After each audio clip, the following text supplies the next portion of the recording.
So you want to know how to use Kang in Marvel Snap. Well, you came to the right place. Let me preface this by saying Kang is the only big bad I own, so I won't be discussing his use in the Galactus deck. If you want to play him in Galactus, go watch one of the hundreds of Galactus Kang videos out there. Alright, let's get right into it. So Kang is a 5/0 that reads, on reveal, look at what your opponent did, then restart the turn, without Kang. This is a very unique effect. It's quite similar to Daredevil. However, there is one important detail.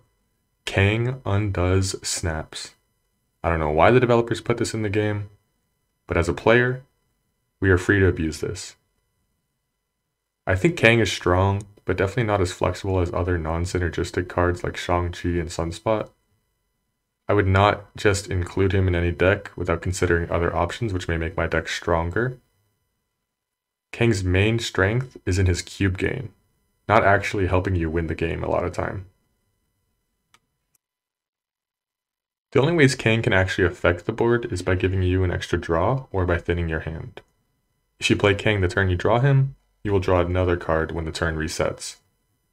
If your hand is full and you miss a draw, or maybe you're playing a Dracula deck and you want to dump a card for free, Kang does that.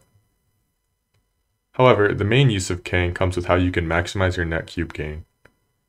Here's the formula I came up with. If you have a strong hand and you're confident that you'll win, do not play Kang. You want to maximize these games and you don't want to scare your opponent into retreating.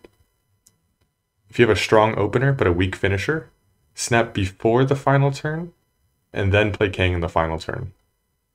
Because you're already winning on board and now you're also winning in terms of information, your opponent should retreat. Snapping this way will still give you the extra cube from your snap before playing Kang when they finally retreat. If they don't retreat, then you probably misread the matchup, like you weren't winning hard enough, or they're just that guy. You're not that guy, pal. Trust me. You're not that guy. If the opponent snaps and you're unsure of what their play is, snap back and play Kang. Kang can save you that extra cube if they have a play that you can't beat. In any other scenario, you should pretty much just snap and play Kang on the final turn. It's essentially a free cube every time both you and your opponent have mediocre hands.